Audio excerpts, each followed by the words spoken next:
Assalamualaikum warahmatullahi wabarakatuh.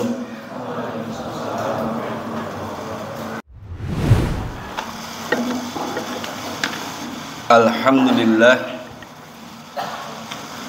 alhamdulillahi rabbil alamin.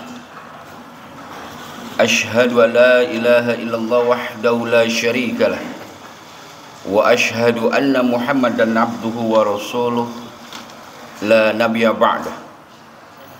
Wassalatu wassalamu ala asrafil anbiya'i wal mursalin wa ala alihi wa ashabihi ajma'in, amma ba'd.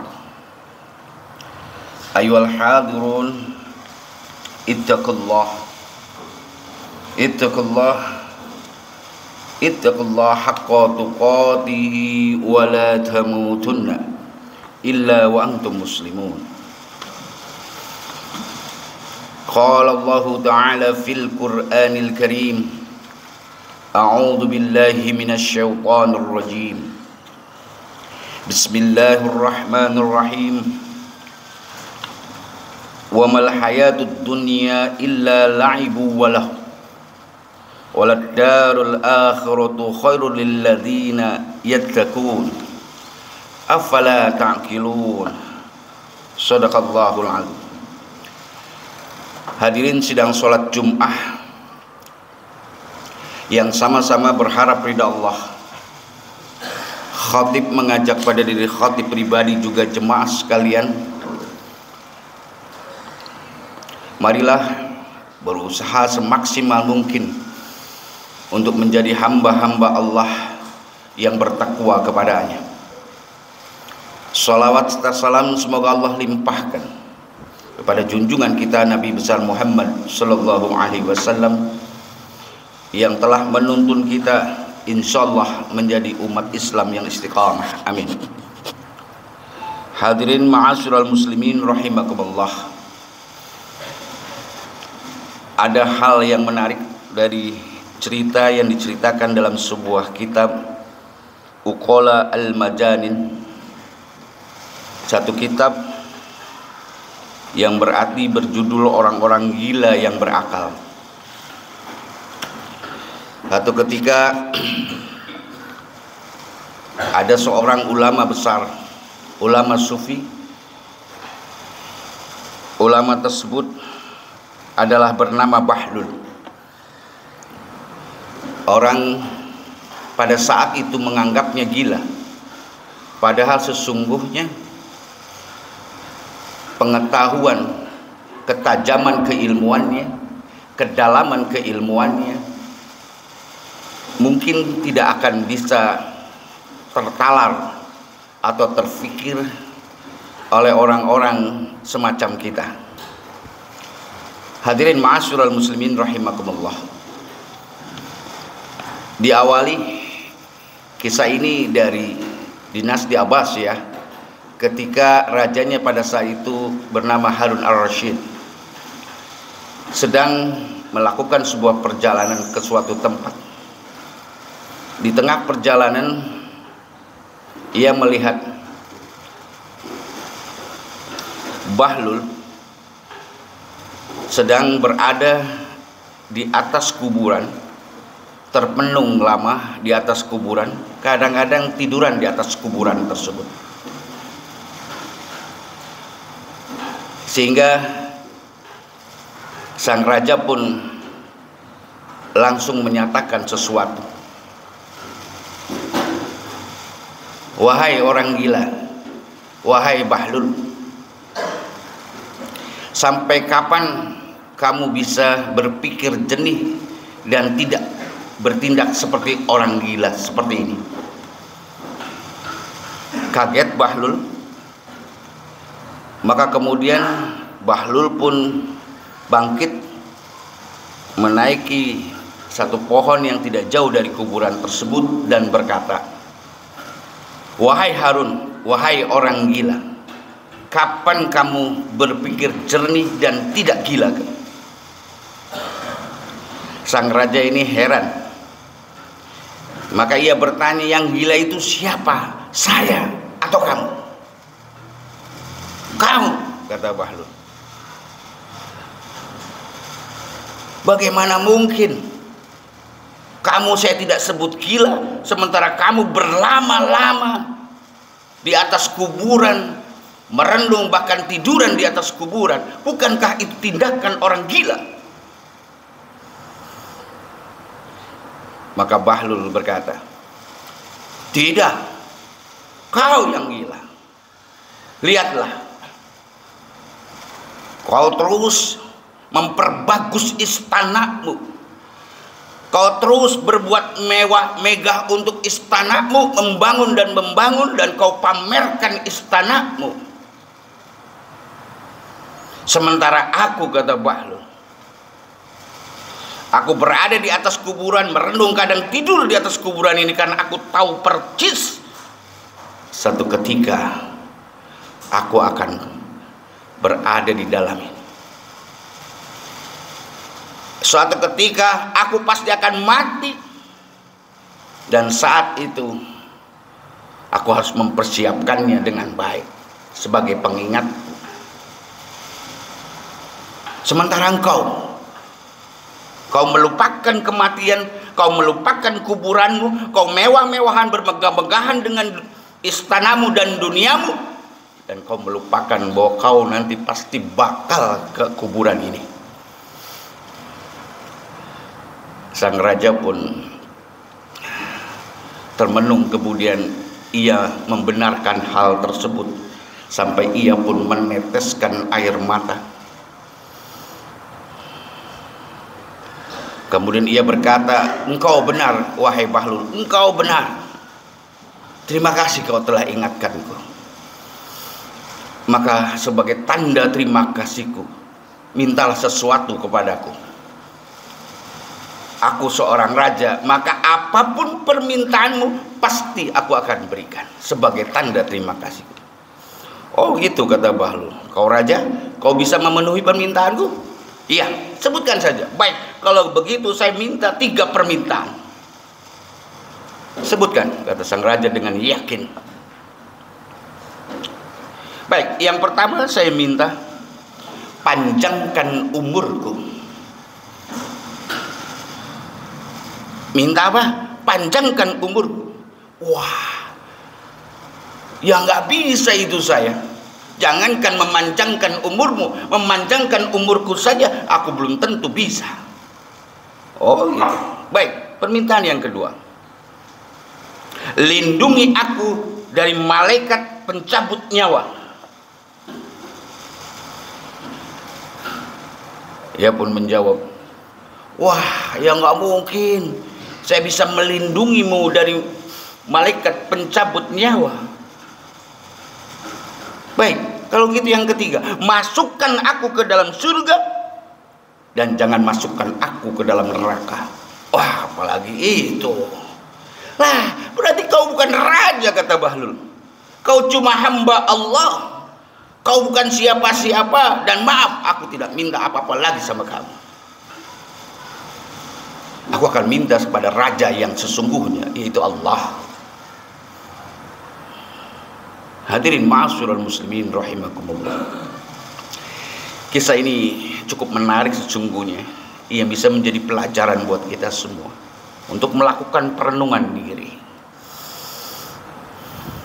Kita tahu persis hidup di dunia ini cuma sementara.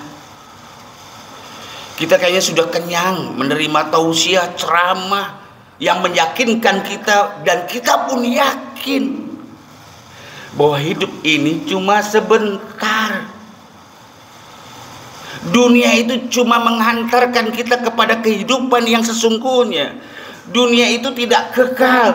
Kita akan dihantarkan kepada yang lebih kekal, yang wabil akhiratu khairu wa abqa, yang lebih baik dan lebih kekal. Kita sadar itu, bahwa kalau kemudian sampai saat ini Allah masih memberi kesempatan kita hidup, itu artinya Allah masih memberikan peluang kita untuk memikirkan ini dan mempersiapkan tentang kehidupan kita yang sesungguhnya, yang kekal dan abadi. Dalam pembukaan firman Allah tadi yang saya sampaikan, Allah berfirman dalam surat Al-An'am ayat 32. A'udzu billahi minasyaitonir rajim. Wa mal hayatud dunya illa la'ibu walahu. Dan ketahuilah kehidupan dunia itu cuma la'ibu walahu, cuma permainan dan senda gurau. Kita ada di dunia ini cuma bagian dari sebuah permainan dan senda gurau. Ayyukum ahsanu amala. Nanti dari permainan dan laibu walahun tadi, siapa yang paling terbaik kita? Apakah kita mengikuti permainan skenario Allah atau permainan skenario nafsu kita? Jelas kok, hidup ini udah jelas, pilihannya buat kita sudah jelas kok. Kalau kita ingin mengharapkan keridhaan dari Allah, mengharapkan kehidupan yang lebih baik dan kekal nanti, ya tahu apa yang harus kita lakukan sesungguhnya. Cuma karena tadi nafsu dunia, dan kita akhirnya dipermainkan laibu walahun, dipermainkan kita itu. Lihat sekarang permainan apa yang terjadi. Kita seringkali merasa dizalimi oleh orang lain, padahal nggak sadar kita juga menzalimi orang lain. Kita sering merasa difitnah, diambil hak-hak kita, tapi kita nggak sadar kita sendiri sering memfitnah dan mengambil hak-hak orang lain. Kita ini dimainkan oleh dunia. Lihat sekarang menjelang pemilu, tragedi mengerikan yang terjadi, tajasus, saling cari-cari kesalahan. Lihat hari ini menjelang pemilu, persaudaraan pecah, hancur berantakan, militansi yang nggak jelas, menyatakan paling benar, mengumbarkan fitnah pada belum tentu benar. Mau apa kita? Itu laibu walahun. Sudahlah, lakukan pesta demokrasi dengan baik, lakukan saja. Tapi nggak usah ikut-ikutan untuk menjatuhkan orang lain, menjudge orang lain atau calon lain. Nggak perlu itu, nambah dosa.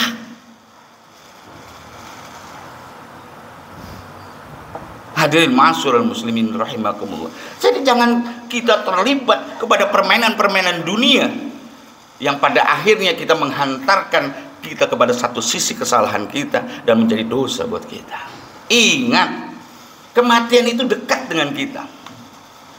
Dekat, bahkan kita nggak pernah tahu, bisa jadi saat ini atau beberapa menit kemudian, beberapa jam kemudian. Sudahkah kita siap?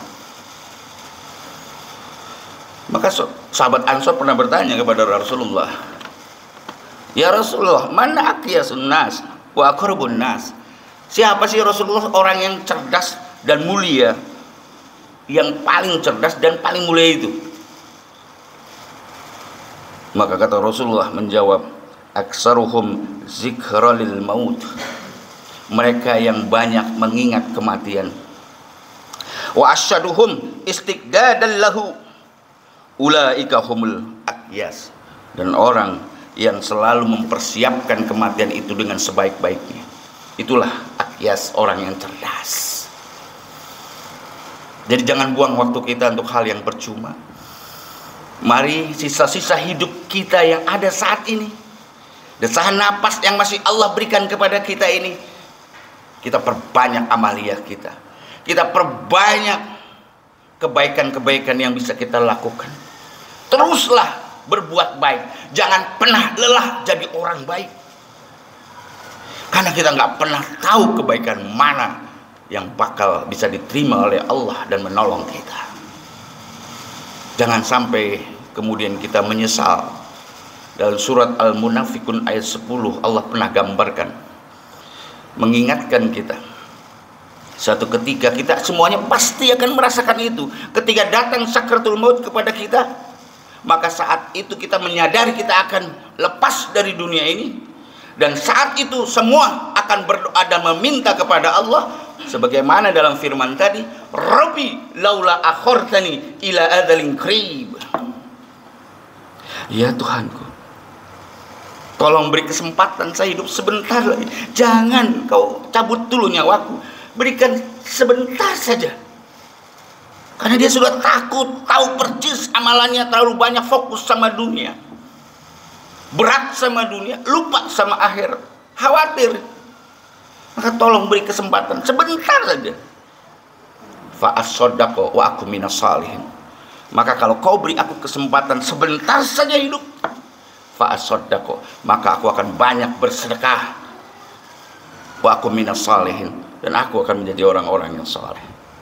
Barakallahu li wa lakum fil Qur'anil azim wa nafa'ni wa iyyakum bima fihi minal ayati wa zikril hakim wa taqabbal minni wa minkum tilawatahu innahu huwal ghafurur rahim.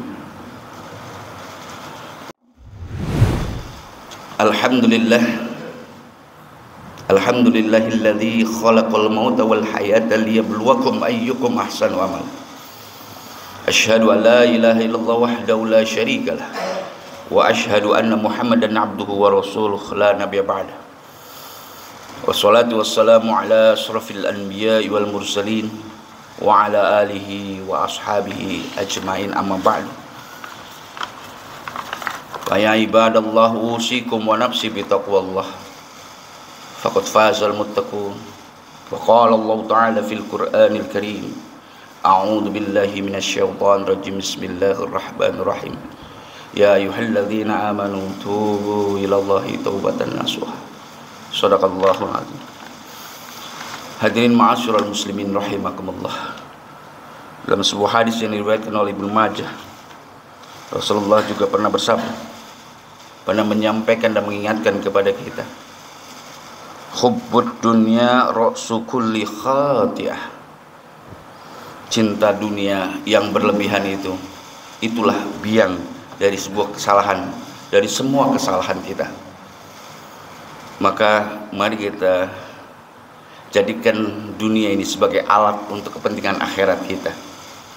Mulai saat ini, detik ini, apa yang kita miliki, apa yang kita bisa perbuat untuk kepentingan akhirat kita, kita siapkan sebelum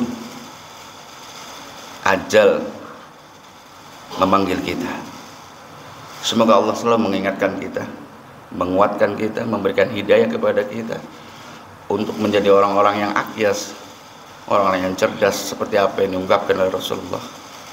Mudah-mudahan kita dikuatkan oleh Allah untuk menjadi hamba-hamba yang afala taqilun, yang selalu berpikir untuk membenarkan apa yang diperintahkan oleh Allah, apa yang diingatkan oleh Allah kepada kita semua. Amin, amin ya rabbal alamin. Allahumma shalli ala Muhammad wa ala ali Muhammad. Alhamdulillahi rabbil alamin. Allahumma ighfir lil muslimina wal muslimat wal mu'minina wal mu'minat al ahya'i minhum wal amwat. Allahumma rabbana taqabbal minna salatana wa siyamana wa ruku'ana wa sujudana wa qu'udana wa tadarru'ana wa takhashyuana wa ta'abbudana wa tamim taksirana ya Allah ya rabbal alamin. Allahumma inna nas'aluka salamatan fid din wa afiyatan fil jasad wa ziyadatan fil ilmi wa barakatan fil rizqi wa taubatan qabla al maut wa rahmatan indal maut wa maghfiratan ba'dal maut. Allahumma hawwin alaina fi sakratul maut wa najatan minan nar wal afa indal hisab. Allahumma a'inni ala zikrika wa syukrika wa husni ibadatik. Allahumma ighfir lana dhunubana wa dhunuba walidayna warhamhuma kama rabbayana shighara. Allahumma tawwil umurana wa sahih ajasadana wa nawwir qulubana wa sabbit imanana wa ahsin a'malana wa wasi' arzaqana wa ilal khairi qaribna wa 'anil syarri ab'idna waqdi hawaijana fid din wad dunya wal akhirah innaka 'ala kulli syai'in qadir. Rabbana hab lana min azwajina wa zurriyyatina qurrata a'yunin waj'al muttaqina imama. Rabbana atina fid dunya hasanah wa fil akhirati hasanah wa qina adzabannar.